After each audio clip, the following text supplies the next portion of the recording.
বাড়িতে এসেছি। ওরা কোথায় আছে? ওরা ওই মাস্টারের বাড়ি থেকে। আর দরকার নেই মহারাজ, তার কারণ আমি মায়ের আদরে ভালোবাসা স্নেহ মায়া মমতা দিয়ে ওদেরকে আমি মানুষের মতো মানুষ করে তুলবো। ওই মাস্টারের বাড়ি হতে ওদেরকে প্রাসাদে ফিরিয়ে নিয়ে আসুন। পারবো মহারাজ, কেন পারবো না? আমি যে মা, আমাদের পারতেই হবে।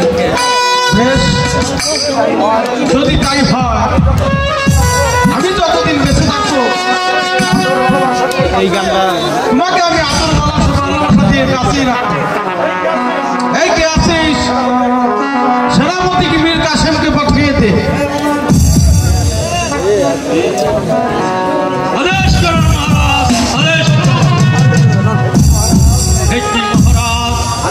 এই যে এর পরে একটা গান আছে।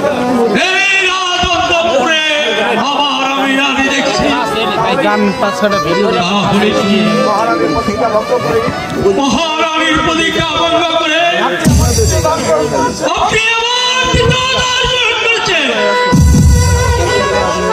সেনাপতি মীর কাসেম, আমি গিয়েছিলাম ওই কালীগঞ্জ বনে শিকার করতে করতে হঠাৎ পানি পিপাসায় আমার বুকের পাথর ঢুকে যাচ্ছিল। সেই পানি পিপাসায় নিবারণ করার জন্য আমি গিয়েছিলাম অজয় রাজার রাজ্যে।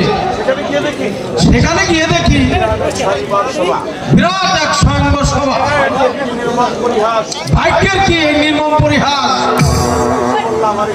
সেই বরমাল্য পড়ল আমারই গলে। এ নিয়ে তুমি কোনো দুঃখ করো না মহারাজ। ইহাতে দুঃখ করে আমার কি লাভ হবে?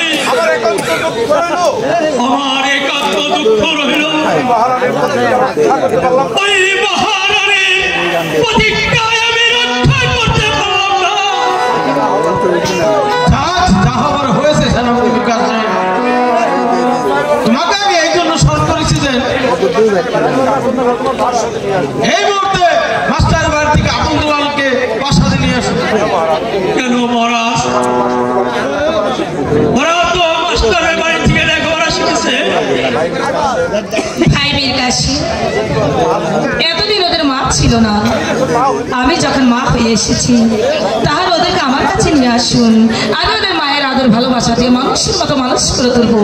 হ্যাঁ ভাই মীর কাসেম, বেশ। আপনি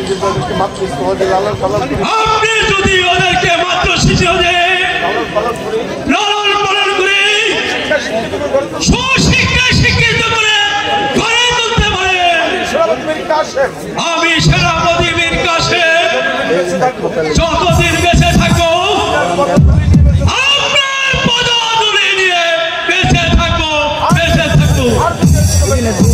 আর যদি আর কোনো বেঁচে করবে হয় তাহলে মনে রাখবেন ধর্মপুরের সবাই আপনাকে ক্ষমা করলো। ধর্মপুরের সবাই ক্ষমা করলো, আমি সেনাপতি মীর কাসেম আপনাকে ক্ষমা করবো না। রানী মহারাজ, দুই নায়িকের তুমি এই মীর কাসেমের কথা কোনো দুঃখ প্রকাশ করো না মহারাজ, আমি ওনার কথা কিছু মনে করিনি। চলো এবার অন্তপুরে গিয়ে বিশ্রাম করি। ঠিক আছে মহারাজ, তাই চলুন।